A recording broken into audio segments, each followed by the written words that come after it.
My name is Xia Zhu, 26 years old, the owner of a small veterinary clinic tucked away in an old neighborhood in Haicheng.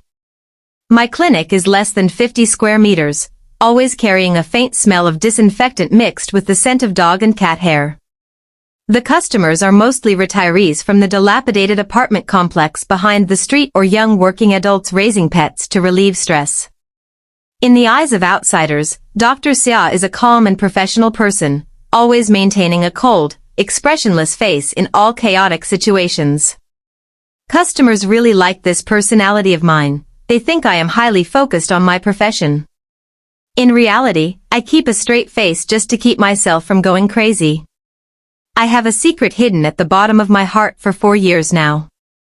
Ever since a record-high fever in college, I suddenly possessed a bizarre superpower. I can understand the language of animals. Every bark, meow, and purr that enters my eardrums is automatically fluently translated into human language by my brain. The inner world of these pets is noisy, sassy, and full of complaints about their owners. Every day at work, my ears have to endure dozens of family dramas from these four-legged patients. For example, right at this moment, I am sitting across from a haggard young woman named Jo Lee and her chubby British shorthair cat. The cat weighs nearly 8 kilograms, curled up on the examination table like a lump of dough. His name is Bao Bao. Jo Lee, with tears in her eyes, grabbed my white lab coat sleeve and sobbed. "Dr. Xia, please examine him carefully. Bao Bao is definitely suffering from depression lately. For the past 3 nights, at exactly 12 o'clock, he jumps onto the windowsill, staring out into the night and wailing miserably. His eyes look incredibly resentful. Is he missing his mother, or does he sense that I just broke up with my boyfriend and is sad for me?" I placed my stethoscope on Bao Bao's fat chest. The lazy British shorthair half opened one eye and glared at Jo Lee. Immediately, a booming voice like that of a middle-aged uncle in his 50s rang clearly in my head. "Depression, my foot. Every night you chug 2 cans of beer, play those whiny heartbreak songs, and howl like a crow mourning the dead. I was wailing to tell you to shut your mouth so I can sleep. I still have to wake up early tomorrow to patrol the balcony. You are messing up my biological clock, got it, you stupid slave?" My hand holding the stethoscope trembled slightly. I took a deep breath, marshalling all my professionalism to force down my twitching mouth. I withdrew the stethoscope, clattered a few lines on the computer, and printed out a receipt. I took a tube of nutritional gel from the glass cabinet, placed it on the table, and said with a serious face, "Bao Bao is perfectly healthy. His heart rate is normal, and there are no signs of illness or depression. His nighttime crying is mainly due to stress from environmental noise. Dogs and cats have hearing many times more sensitive than humans. Ms. Jo Lee, you should keep your home environment completely quiet at night. You must strictly avoid playing loud music or crying noisily. Just turn off the lights, meditate to relax, and Bao Bao will definitely sleep well." Hearing this, Jo Lee was stunned. She wiped her tears and nodded vigorously.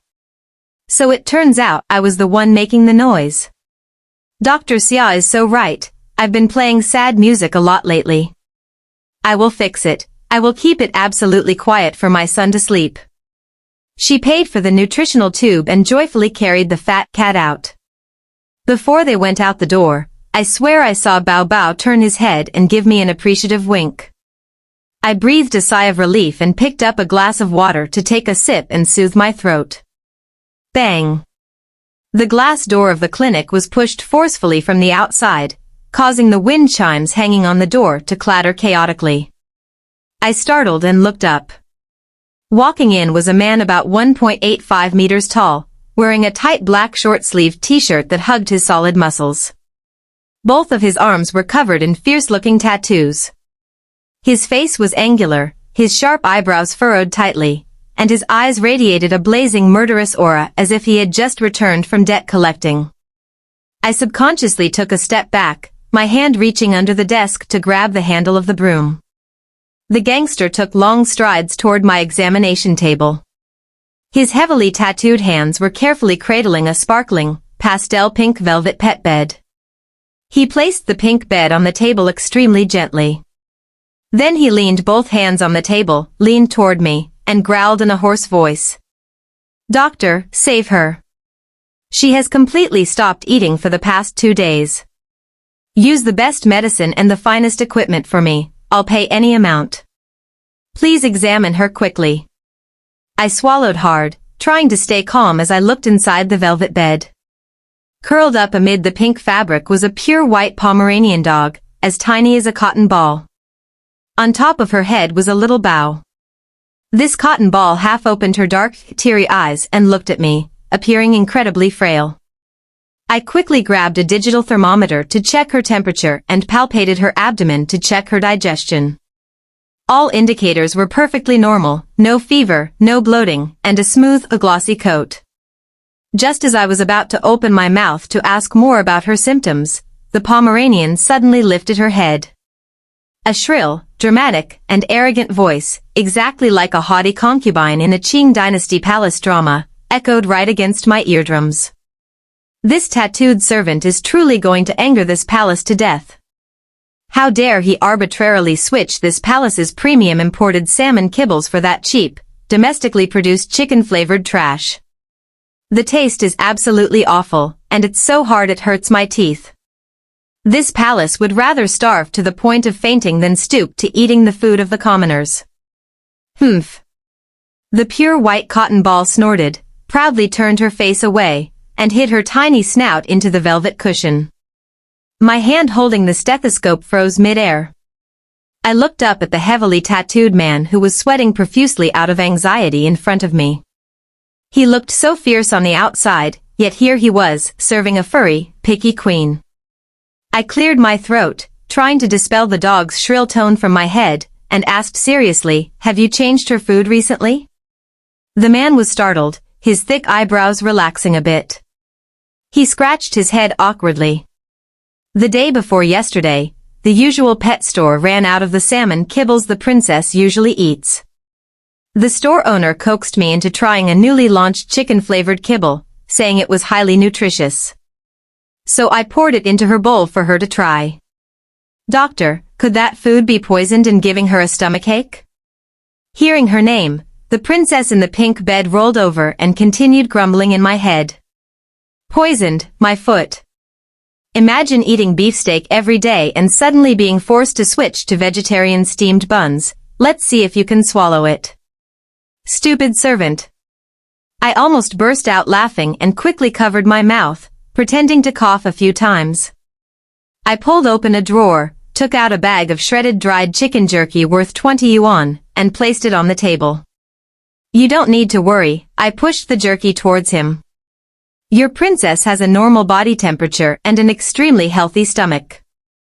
The reason she stopped eating stems entirely from her being a picky eater. The palate of a Pomeranian is inherently very delicate. You changed her kibble abruptly. She found the taste unfamiliar, so she threw a tantrum and refused to eat." Threw a tantrum? The gangster stared at me, then looked down at the tiny dog that was the size of his calf. I opened the bag of dried chicken, took a small piece, and offered it to the princess's snout. Smelling the familiar, fragrant scent of dried meat, the queen immediately forgot all about her earlier arrogance. She opened her mouth, snatched the piece of meat, and chewed on it smackingly with great relish. As she chewed, she mumbled, "This doctor is quite sensible, knowing to bring out good food as a tribute to this palace. I'll temporarily pardon you for your disrespect." Chiyu stood dumbfounded, watching his pet dog chew the dried meat with fiery enthusiasm. The tension on his face completely melted away, replaced by a goofy smile. He extended a large, calloused finger and gently scratched under the Pomeranian's chin. "It's good that you're eating, as long as you eat, it's good. Later, Daddy will hunt down that salmon kibble for you no matter what, okay, my little ancestor." I looked at the fierce tattooed man tenderly coaxing a cotton ball, and a strange, warm feeling welled up in my heart. During the midsummer days in Haicheng, the weather was so sweltering that the asphalt on the streets seemed about to melt. The air conditioner in the clinic hummed, blowing out a cool breeze, creating a boundary completely separated from the oppressive heat and noisy car horns outside. 10 a.m., the tempered glass door of the clinic was pushed open. A young college student named Song-yu walked in carrying a large bird cage. His face was haggard, with dark circles under his eyes as black as a panda's, and his hair was a messy bird's nest. He placed the cage on the examination table, his voice full of anxiety. "Dr. Xia, please save my parrot. He has been severely depressed lately. I just moved into a new apartment yesterday, so maybe the unfamiliar environment is causing him stress. For the past 2 days, he has been using his beak to pluck the feathers on his chest, plucking them until he's completely bald right here." I pulled up the cover of the bird cage. Inside was an African gray parrot, a bird famous for its extreme intelligence.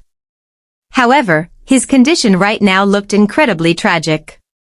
The feathers on his chest and under his wings had been completely plucked bare, exposing wrinkled, reddened patches of skin. He was perching on the wooden stick, using his sharp curved beak to aggressively preen another ash-gray feather, ripping it out and spitting it onto the bottom of the cage. Squawk, squawk. The gray parrot flapped his bald wings, threw his head back, and let out 2 ear-piercing cries. At the same time, a shrill string of sounds rang in my head, carrying the tone of a furious, rebellious teenager going through puberty. Moved to a new apartment, my ass. Unfamiliar environment, my ass. I'm stressed out because of this noob who lost 10 ranked matches in a row. The jungler was useless, and he himself plays support but likes to charge in and initiate team fights like he's some sort of god. Every night he screams, curses at his teammates, and slams the keyboard. I'm at the age where I need to eat and sleep to grow, and his noise has given me a nervous breakdown. I plucked these feathers myself, to vent my anger. Stay away from me, you damn bronze tier trash. My hand holding the skin examination lamp froze in midair. I blinked, trying to take a deep breath to suppress the rising urge to laugh. I turned on the specialized examination lamp and carefully parted the feathers to check every patch of the gray parrot's skin. The skin surface was completely clean, with no signs of mites, fungal infections, or any type of parasite. The damage was entirely caused by the physical act of self-plucking. I turned off the lamp, washed my hands with antibacterial soap, and turned back to look at Song-yu. Mr. Song, African gray parrots have an extremely high EQ. They are incredibly sensitive to changes in the acoustic environment around them, especially loud noises carrying the agitated and angry emotions of their owners. Recently, have you frequently stayed up late playing games, smashing your keyboard, or loudly yelling and cursing at your teammates through your headset? Song-yu stiffened, and the pale face of the college student instantly turned as red as a ripe tomato. He stammered, raising a hand to scratch his head. "Dr. Xia, how did you know that? I've been on a losing streak lately and felt a lot of pressure, so I was a bit loud at night. Could it be that little Jeongjun, General, is depressed because of me?" "Exactly." I nodded vigorously, pulled out a prescription pad, scribbled a few lines with my pen, and held it out in front of him. Song-yu curiously leaned in to read the prescription. On it was just one large line of text: "Quit gaming for a week, maintain absolute silence after 10 p.m. Just apply this exact treatment regimen, and the bird will naturally grow his feathers back. Furthermore, playing games for entertainment is fine, but if you can't climb the ranks, switch to another game. Don't torture yourself and then pass that torture onto your pets at home," I kindly added as a word of advice. Song-yu was so embarrassed he looked like he wanted to find a hole to crawl into. He hurriedly paid the consultation fee, covered the birdcage, and scrambled out the door. Before the birdcage disappeared behind the glass doorframe, I could still faintly hear the gray parrot triumphantly shouting in my head. "Top-tier doctor. I'll give you a 5-star rating. Serves you right, you bronze-tier trash." I couldn't help but chuckle and shake my head, returning to my desk to tidy up the instruments. This bizarre superpower is indeed troublesome at times, but occasionally it also brings me free, hearty laughs. In the afternoon, the atmosphere in the clinic suddenly became suffocating. The clients this time were a middle-aged couple. The man, named Wang Cheng, wore a slightly wrinkled striped shirt. The woman, named Lin Mei, wore a dark one-piece dress, her haggard face filled with exhaustion. The two of them pushed the door open and walked in, but they kept a meter apart from each other, arms crossed over their chests, avoiding eye contact as if neither cared to look at the other. The atmosphere between them was so freezing it could have frozen my air conditioner. Walking between them was an approximately 4-year-old golden retriever with smooth, golden fur named Bingon, Biscuit. Bingon had a large build, but his demeanor right now looked incredibly pitiful. He drooped his large, soft ears, dragging his right hind leg and limping step by step, occasionally letting out a painful whimper. Mrs. Lin heartbreakingly supported Bingon and looked up at me. "Dr. Xia, please examine him for me. Our Bingon has suddenly been limping for the past 3 days. Yesterday, I took him to the Central Veterinary Hospital for an X-ray. The doctor there said his bones and joints were normal and couldn't find any illness, but I see him walking in so much pain. There must be a problem." Mr. Wang, standing nearby, immediately spoke up sullenly. "I already told you, it's because you weren't paying attention when you walked him in the park and let him step on a shard of glass or a sharp thorn. How could an X-ray show a thorn stuck in a paw pad?" Mrs. Lin glared and turned to yell loudly, "Oh, you're one to talk. You come home from work all day and just lounge on the sofa glued to your phone. Have you ever bothered to check on his eating or walking, and now you're raising your voice to blame me? Let's get a divorce. I'll take Bingon with me, you won't have to trouble yourself. Divorce it is then. Do you think I'm scared of you? We'll sell the house and split it in half. I bought this dog, I have the right to keep him." Mr. Wang roared, his face flushed red with anger. The couple started squabbling loudly in the middle of the clinic. The volume kept increasing, and hurtful words poured out one after another.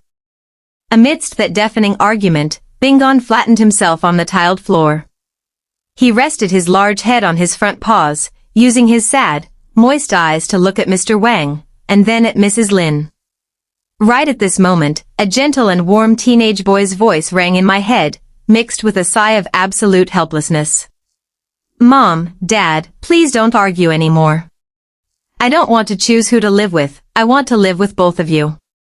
Last time I got a thorn in my paw and it bled, Dad panicked and went to get the first aid kit, while Mom hugged me and cried while comforting me. At that time, you two spoke to each other so gently, working together to bandage me.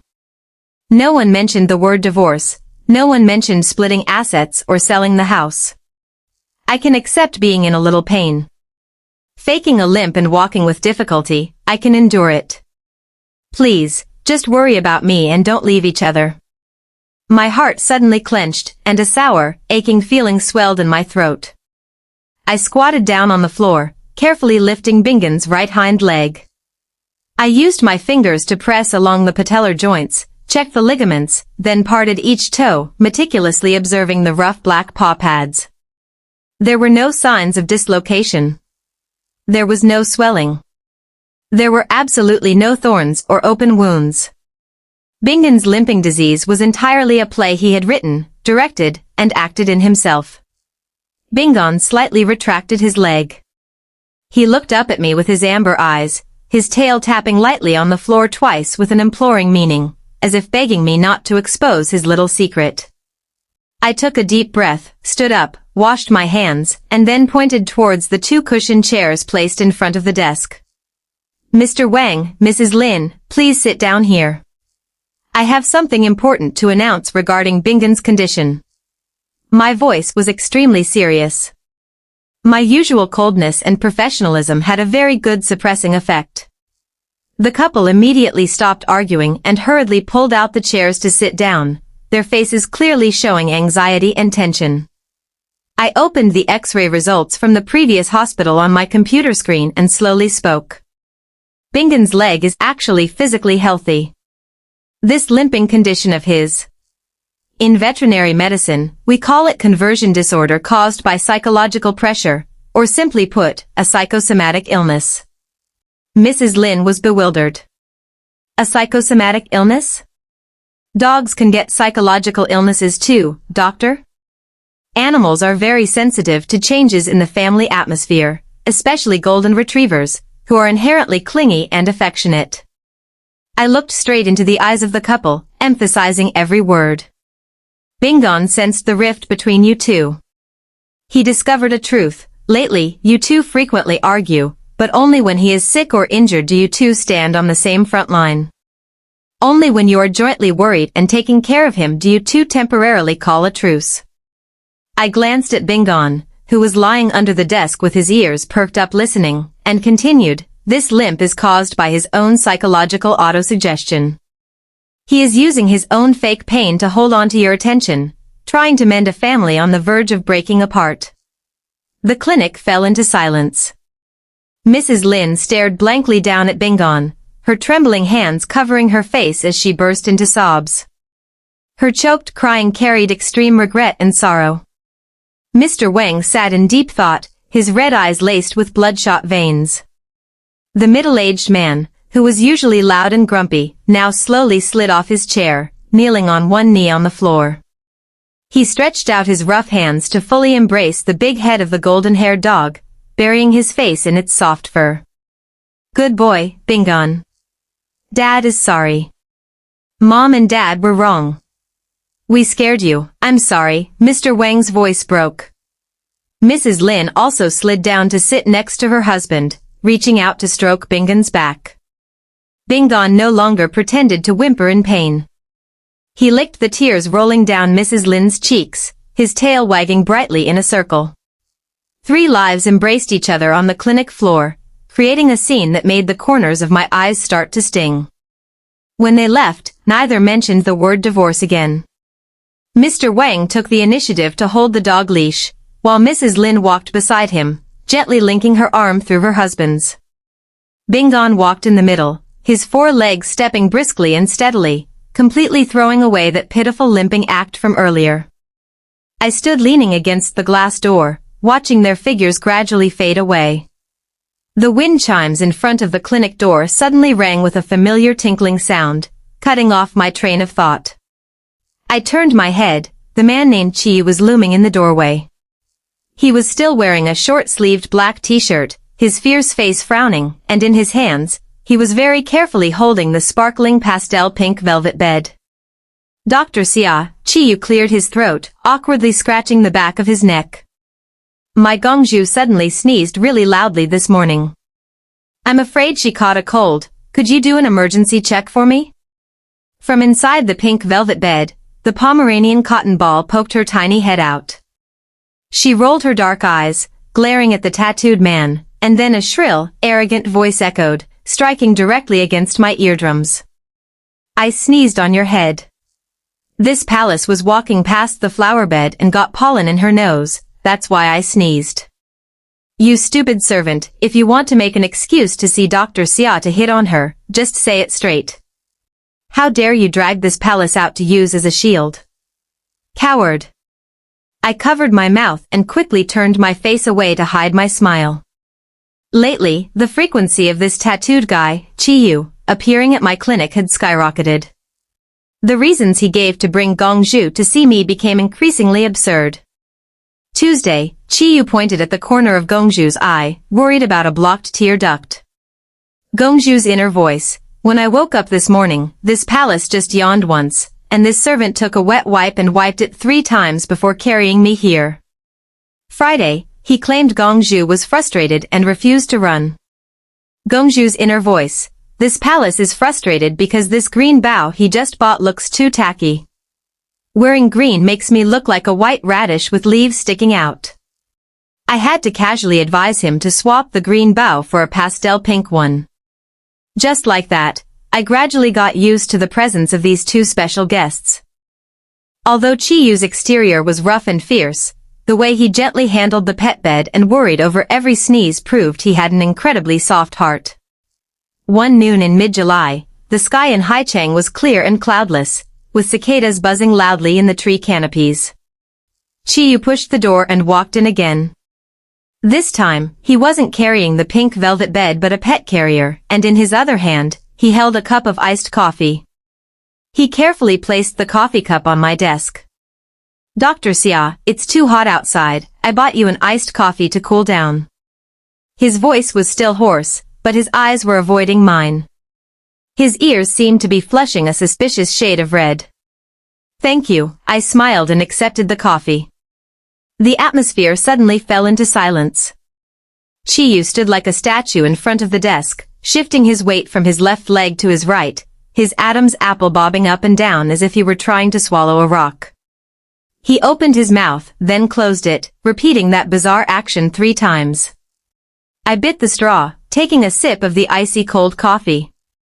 Right at this moment, the pure white cotton ball sprawling on the medical table suddenly rolled over, pointed her tiny snout at Chiyu, and let out a long, disdainful sigh. What are you looking at? Look at his useless state. Tossed and turned until 2 a.m. last night, looking up on forums whether female doctors prefer sweet milk tea or bitter coffee, and how to ask a girl out without looking like a thug. This morning, he practiced the phrase Dr. Xia, are you free tonight, 50 times in the mirror? Yet now he's frozen like a block of wood. Speak up, you cowardly servant. If you don't speak, how is this palace supposed to get a mother? Cough, cough, cough. I couldn't hold it in anymore. The coffee instantly choked back up into my nose. I coughed violently, physiological tears streaming down my face. A mother? Seeing me choking, Chiyu panicked. The large man clumsily grabbed the tissue box, pulled out 5 or 6 tissues, and shoved them into my hands, stuttering frantically. Are you okay? Is the coffee too bitter? Let me go buy another cup. No, I'm fine. I waved my hand, quickly wiping my eyes and taking a deep breath to suppress my laughter. I looked up at Chiyu. His usually fierce face was scrunched up with worry. The contrast was truly too adorable. I decided to take the initiative to break this deadlock. Mr. Chiyu, did you come here just to deliver coffee? You have something you want to say to me, right? Chiyu froze. He awkwardly scratched his nape hard, his muscles flexing. He took a deep breath, mustering up all the courage he had saved up all night. Well, Gongju has been bothering you a lot lately. Thanks to your guidance, she is eating much better.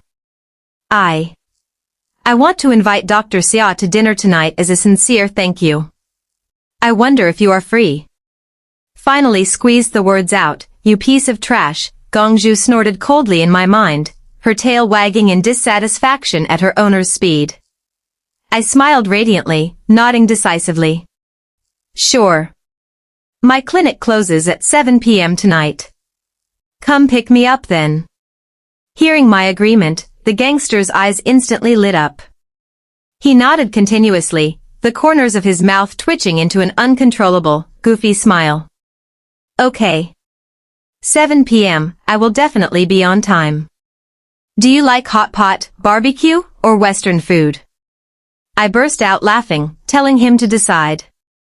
Before he picked up Gongju to leave, I added one more sentence. In the future, if you have any problems with pet care, just text me. You don't need to find an excuse every day to carry her over here in this hot weather. Having his inner thoughts exposed, Chiyu's ears turned bright red again. He awkwardly mumbled an agreement, grabbed the pet carrier, and bolted out the door, his footsteps as light as if he were walking on clouds. That evening, we had an incredibly enjoyable meal at a Sichuan restaurant. Through our conversation, I learned that Chiyu was the owner of an art tattoo parlor 2 streets away from my clinic.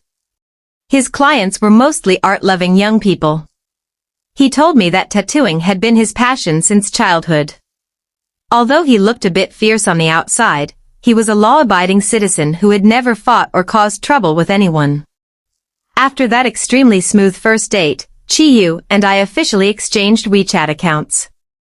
His profile picture was a pitch-black square, looking extremely cold and distant at first glance, but his display name was Gongju's servant.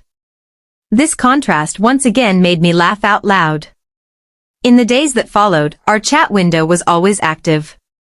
At first, he was very reserved, only texting academic veterinary questions like, Dr. Xia, does dog kibble need to be soaked in water to soften it?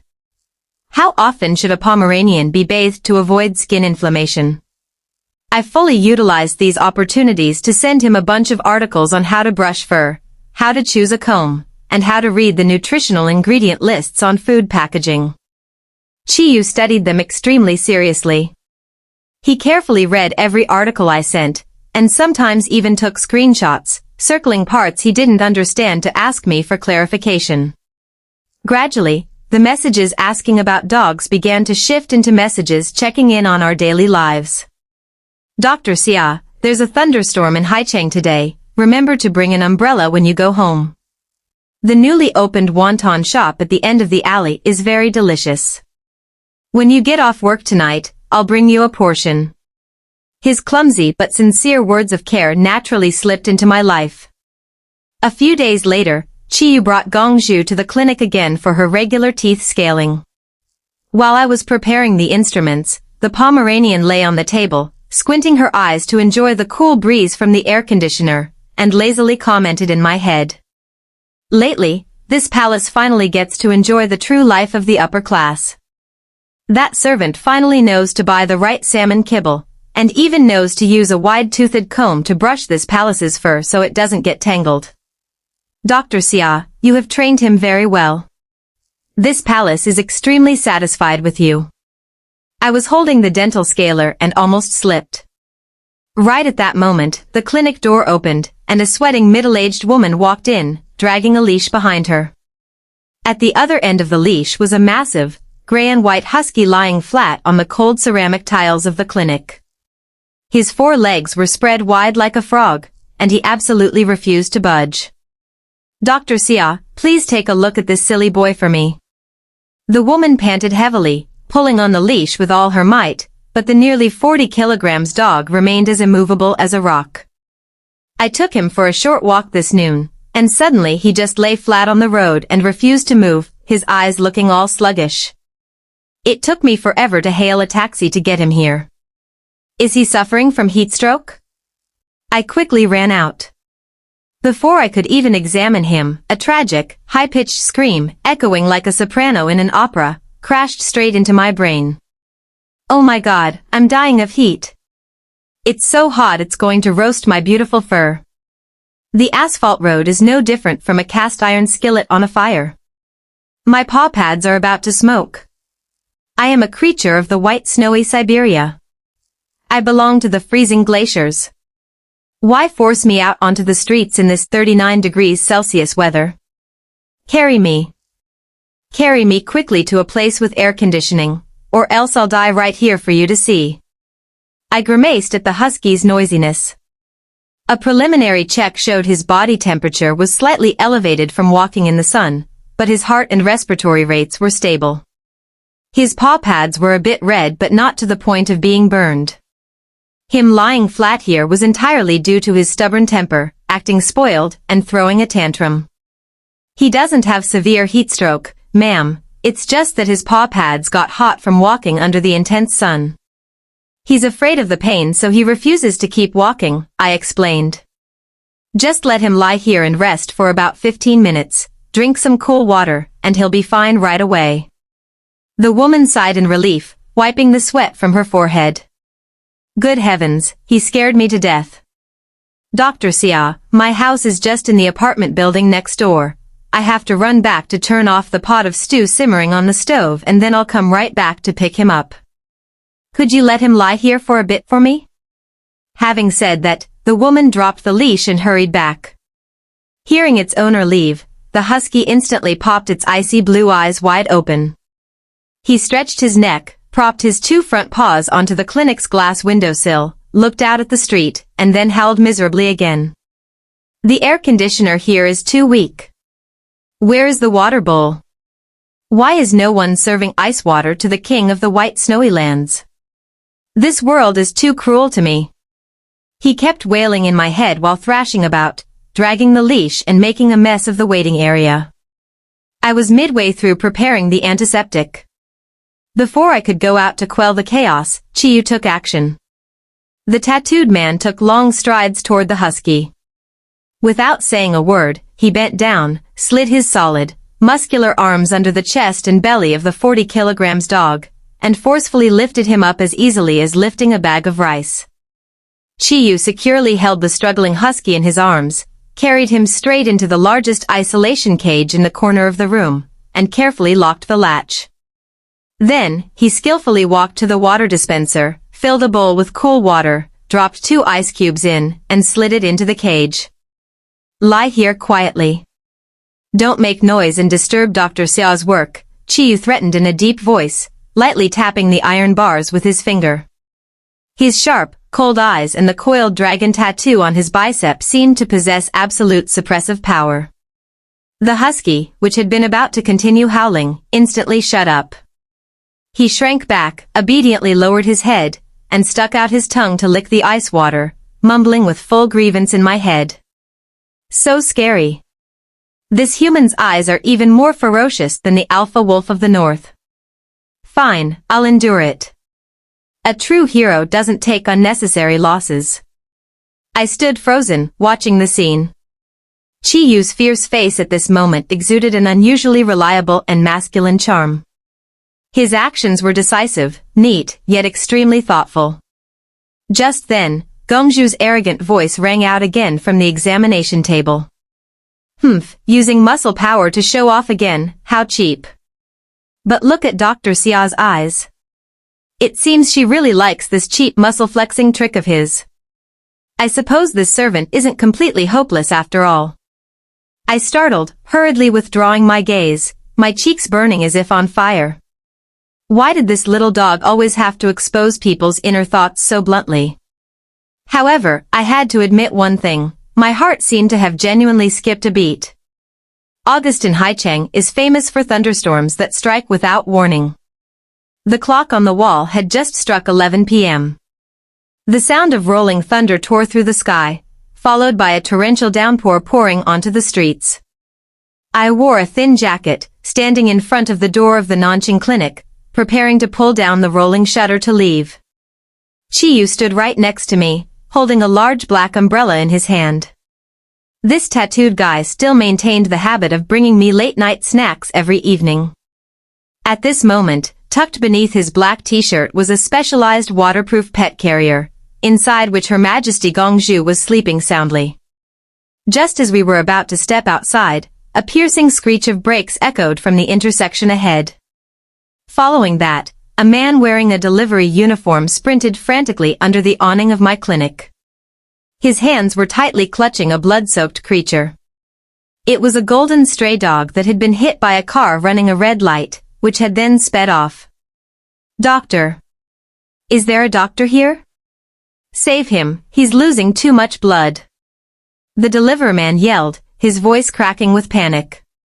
I immediately threw my bunch of keys onto the table, switching straight back into work mode. Put him on the examination table right now. Be careful with his neck. I ordered loudly, quickly running to the sink to scrub with antibacterial soap, grabbing a pair of surgical gloves on the way. The stray dog lay gasping on the cold metal surface of the table. Fresh blood poured from a deep gash on his front leg and abdomen, dyeing a whole corner of the delivery worker's shirt red. His breathing was erratic, his chest rising and falling weakly. I quickly grabbed the oxygen mask and placed it over the dog's snout, while simultaneously pulling out medical scissors to cut away the blood-matted fur around the wound to find the bleeding point. The situation is highly critical, I need an assistant to hold the vein tight. I turned my head and called out loudly, Chiyu, come here and help me hold this gauze, press it tightly against the wound on his leg. However, there were no approaching footsteps. I looked up. Chiyu was standing frozen in the corner of the room, the umbrella in his hand clattering to the tiled floor.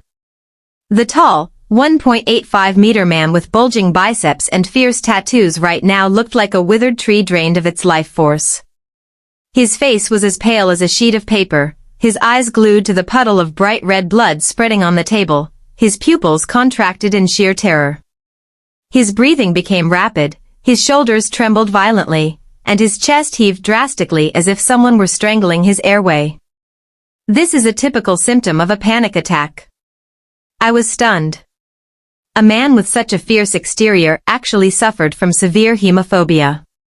Just as I was at a loss, the pet carrier on the sofa stirred slightly. Gongju poked her tiny head out. Contrary to her usual shrill, dramatic demeanor, the Pomeranian's voice echoing in my head right now carried a strange, sorrowful, and aged tone. Dr. Xia, please don't make him see the blood. Cover it with a towel, please. My hand trembled slightly. I pulled out a clean tablecloth and threw it directly over the dripping puddle of blood on the floor to block Chi-Yu's line of sight, then turned back to stuff more medical gauze into the stray dog's wound. Gongju's voice still lingered in my ears, choked and trembling. 3 years ago, on a rainy and windy night just like this, his younger sister was in a traffic accident right in front of his eyes. She was run over by a truck, her whole body covered in blood. I am the dog that she raised with her own hands. Since the day she passed away, this servant began suffering from an anxiety disorder and the fear of separation. He looks big and muscular, but in reality, every night he hugs me and cries like a child. He uses his fierce exterior to cover up the broken heart inside. Dr. Xia, please save that stray dog, and please save my stupid servant, too. My heart felt as if an invisible hand was squeezing it, and a stinging sensation welled up in the corners of my eyes. So Chi-Yu's unreasonable spoiling and indulgence of a small dog stemmed from a deeply wounded heart. So he treated Gongju as a treasure because she was the last bit of warmth his most beloved sister had left in this world. I bit my lip tightly, channeling all my concentration into my hands. I quickly used surgical forceps to clamp the stray dog's severed blood vessel, and injected a dose of a cardiac stimulant and emergency hemostatic medicine. Very fortunately, the car had only grazed the soft tissues without causing any crushed internal organs. The dog's blood pressure gradually stabilized, and his breathing became more regular. The stray dog half opened his moist eyes, muttering weakly in my head. It hurts so much. Did that person in yellow save me? I want to live. I gently stroked his disheveled fur, whispering softly, you will live. Try to get some sleep. When you wake up tomorrow, it won't hurt anymore. It took nearly an hour for me to finish suturing the wound and bandaging the dog, then transferring him to an infrared incubator for observation. The delivery guy, after paying the medical bill, also breathed a sigh of relief and hurriedly left. In the clinic right now, there was only the pattering sound of the rain outside and the humming of the oxygen machine. I went to the sink and scrubbed the bloodstains off my fingers completely clean. Chi-Yu was still sitting with his knees pulled up on the waiting chair in the corner of the room. He buried his face in his palms, his broad shoulders occasionally twitching slightly. He looked exactly like a fierce beast trapped in the cage of the past, unable to find a way out. I walked over, pulled up a plastic chair, and sat down right opposite him. I took the initiative to reach out both hands, tightly holding Chi-Yu's icy cold, rough, and heavily tattooed hands. His hands were still trembling incessantly. Chi-Yu, look at me, I called his name softly, my tone unwavering. He slowly raised his head. His eye sockets were bloodshot and laced with red veins, his gaze full of panic and vulnerability. I pressed his cold hands against my warm cheeks and smiled gently. Everything is okay. That dog has passed the critical stage, the bleeding has stopped, and his heart rate is very good. Chi-Yu blinked, seemingly trying to digest every word I said. He glanced at the incubator emitting a pale pink light. Seeing the stray dog's chest rising and falling regularly, his breathing finally began to return to normal. I'm sorry, Chi-Yu's voice was hoarse, carrying deep self-blame. I was so useless just now. I couldn't help Dr. Xia at all, and even. I placed my index finger against his lips, stopping his self-deprecating words. I turned to look at Gongju curled up obediently in the pet carrier, then looked straight back into Chi-Yu's eyes. I didn't expose his past. I cradled it with my own understanding. Chi-Yu, you take very good care of Gongju. A man who is willing to patiently coax a small dog, carry her everywhere, and worry about her every sneeze, is definitely an incredibly gentle person. I gently rubbed the back of his hand. Your sister, somewhere far away, seeing you living so well, will definitely be very relieved and proud of you. Chi-Yu's pupils contracted. A hot tear, suppressed for 3 whole years, suddenly welled up from the corner of his eye, rolled down his angular cheek, and fell onto the back of my hand. He understood that I had seen through his secret. He didn't need to force himself to play the role of a fierce gangster anymore. The solid wall he had built to protect himself finally showed cracks for the light to seep through. He bowed his head, his 2 hands gripping mine tightly, resting his forehead against the back of my hands, and sobbed brokenly like a lost child who had just found his way home. I just let him cry, my other hand gently stroking his stiff, short hair. Waiting until his breathing stabilized, I cleared my throat, using my usual breezy tone to dispel the sorrowful atmosphere. My clinic has been getting so many customers lately, I can't handle it all by myself. And I haven't been able to hire a cleaning staff yet. I lightly pinched his reddening ear. Boss Chi, since you are so free, how about you come over here every day to give me a hand with cleaning and carrying the dogs and cats? The pay will be 3 meals a day. What do you say? Chi-Yu lifted his head, his red eyes instantly lighting up radiantly. He nodded continuously, the corners of his lips twitching into that familiar goofy smile. Deal. I'll do whatever you tell me to. Cleaning, carrying things, bathing the dogs and cats. I'll take care of it all. I chuckled, pulling out a tissue to wipe away the remaining tear streaks on his face. Here, every living being will be cherished and healed by me. I looked deep into his eyes and added silently in my heart, including you. Outside the clinic, the thunderstorm seemed to have subsided. The sound of rain falling lightly on the awning created a soothing melody. On the table, the cotton ball, Her Majesty Gongju, let out a long yawn, curled up, and mumbled a highly contented sentence in my head. This palace is so sleepy. This servant has finally found a solid shoulder to lean on. From tomorrow on, this palace won't have to stay up at night worrying about him anymore. I smiled. It turned out that this summer in Haicheng had brought such a beautifully healing rain. From then on, my Nanjing veterinary clinic officially recruited an unpaid part-time employee. Saying it was unpaid, but in reality, this young man's compensation was the 3 meals I cooked every day, plus the privilege to legitimately hover around me from morning till night. Initially, the regular customers of the clinic all showed apprehension at his presence. Just imagine, you are holding a frail kitten, you push the door open, and the first thing that hits your eyes is a 1.85-meter tall man with bulging muscles full of dragon and tiger tattoos looming in the middle of the aisle. Who wouldn't shudder with chills? But in less than a week, all prejudices were completely blown away by reality. Customers began to realize that this fierce tattooed guy actually had a very skillful pair of hands. The sight of him wearing a pastel blue waterproof apron, squatting on a tiny plastic chair, carefully using clippers to trim every tuft of matted fur for a poodle, truly provided an incredibly entertaining comedic effect. Not to mention, Chi was also a phenomenal assistant for tough cases.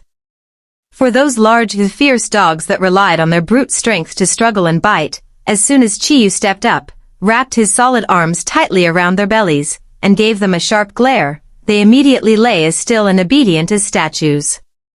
Thanks to him, my speed for vaccinations and blood tests doubled. On a crowded weekend morning, I was so busy my feet barely touched the ground, with customers lining up all the way out the glass door. And because of this, my ears had the opportunity to witness an unprecedentedly grand drama-spilling convention. I was checking the teeth of a short-legged corgi. Its owner was an office worker wearing thick glasses. The corgi stuck its long tongue out, panting heavily, but in my head rang its sarcastic, hysterical laughter. I'm dying of laughter. Last night my owner went on a blind date with a long-legged girl. He secretly stuffed 3 height-increasing insoles into his leather shoes. As a result, while walking in the mall, he tripped on a step, his heel slipped out, and he limped exactly like the Pomeranian with a dislocated leg in the building opposite us. On top of that, while eating steak, he spilled a whole glass of red wine on her shirt. His looks are already limited, and he's so clumsy. You are destined to be single for life, you stupid slave. I almost burst out laughing right in the face of the poor customer standing there scratching his head awkwardly. I hurriedly stuffed a treat into the corgi's snout to block its savage laughter. Then I put on a serious face, instructed the guy on how to clean his dog's teeth, and quickly called the next person. The next customer was a young wife holding a black-faced Siamese cat. The wife complained that the cat had a poor appetite lately and rejected every type of pâté she bought for it. As soon as the Siamese cat saw me open its mouth to check, it instantly reared up, using the high-pitched tone of a shrewish neighborhood auntie to scream into my eardrums. "Hate, my ass. Your husband has been skimming the grocery money to buy me that fake, 5 yuan a can pâté from the supermarket. It smells like rotten fish, who could swallow that? You think he's really broke? Dead wrong. He hid a thick roll of cash right under the bottom of my litter box. Hurry home and flip the litter box over to see. I already peed and soaked that pile of dirty money. How dare he cut back on this meow's food rations? Serves him right." My hand trembled for a beat. I looked up at the constantly worrying young wife, the corners of my lips curling up into a strange angle. "There is no problem with his stomach," I typed on the computer and printed the consultation ticket. "However, I sincerely advise you to go home and thoroughly clean his litter box area. Sometimes, if the sanitary environment has foreign objects or strange smells, it can cause the cat stress, leading to anorexia. Just flip the bottom of the litter box up and check it very carefully. Who knows, you might discover an unexpected cause." The young wife nodded vigorously, promising to do a deep clean of the litter box as soon as she got home. As for the Siamese cat, it wagged its tail triumphantly, looking at me with eyes full of appreciation as if it had just found a soulmate. I sat on my swivel chair, smiling to myself while writing medical records. At the corner of the desk, Gongju stirred, lifted her eyelids, glanced around the bustling clinic, and let out a long, lazy sigh. "This clinic is too noisy. These noisy commoners ruined this palace's afternoon nap. Where is that tattooed servant? Why hasn't he run to mix my goat milk and bring it up here?